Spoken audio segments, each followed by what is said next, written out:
My son, Michael, used to call me the furniture. It was his nickname for me, delivered with a casual cruelty that suggested I was nothing more than an aging, bulky object, taking up space in the corner of his perfect, modern life. It was just another ordinary Tuesday morning, and I was reading the newspaper, enjoying the quiet sunrise from my own front porch, a house I had bought 35 years ago.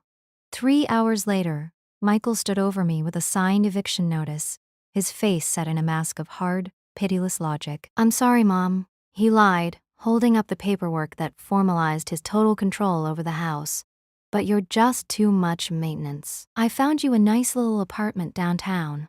What he didn't know was that I had spent the last 11 months preparing for this exact moment.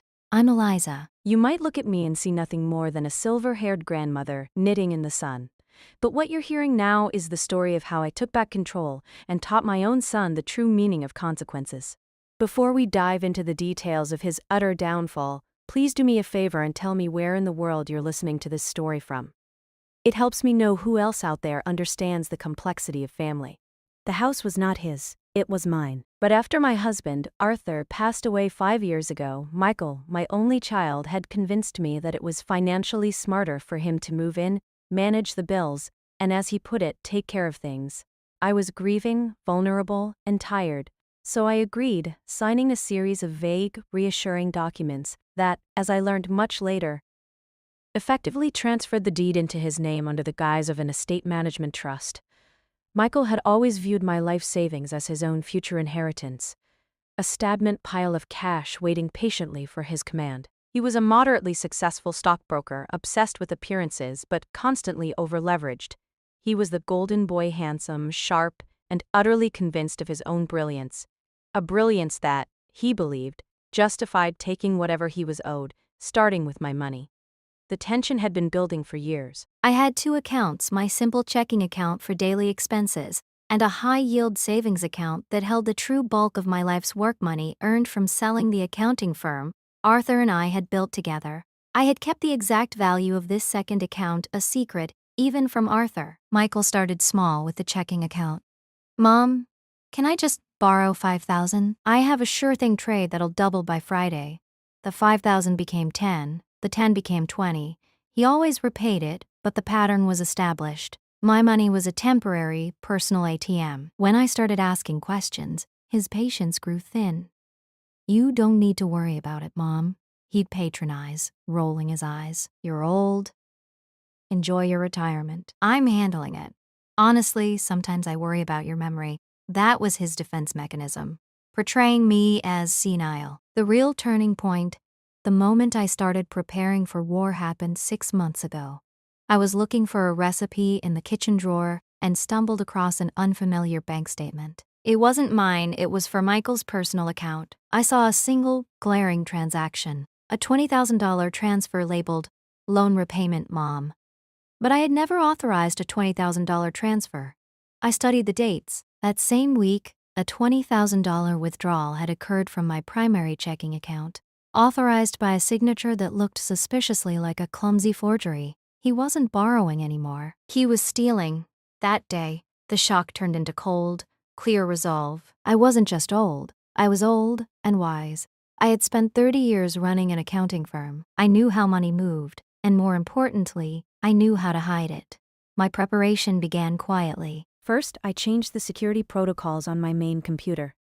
Then, I drove downtown and visited Mr. Variety Harrison, my late husband's estate attorney, and a man I had trusted implicitly for decades. "Harrison," I explained, "I need to do 3 things, and they must be absolute secrets. I need a new will drafted immediately. I need a complex trust fund established for my late niece's daughter, the only other family member I truly cared for. This trust will be managed by you and funded by my high-yield savings account. I need to move all the funds from my secret savings, all $8.50 million, into this new, highly protected trust immediately." The execution was meticulous. Over the next few weeks, I moved every penny out of Michael's reach.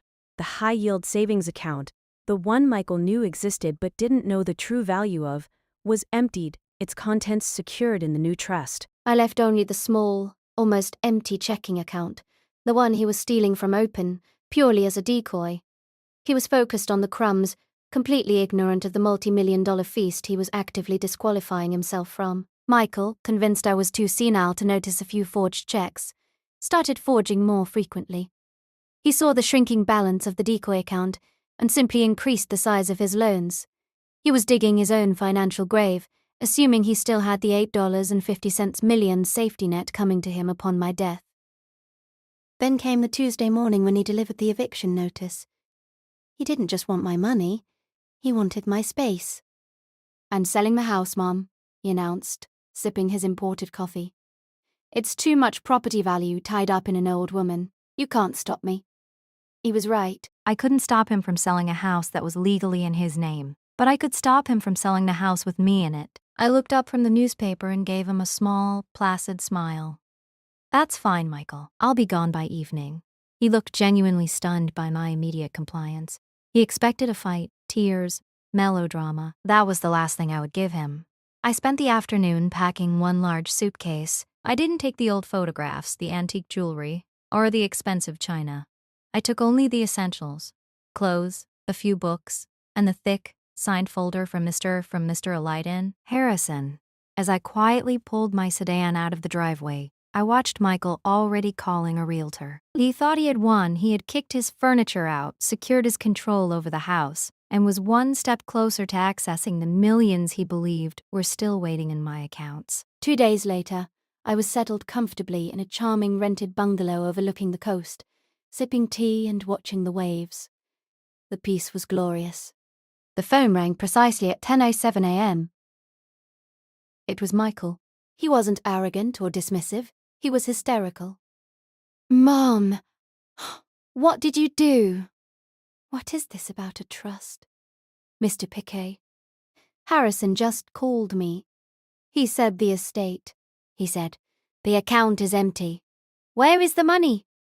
The beautiful, perfect explosion. His voice cracked with panic. He was not worried about me.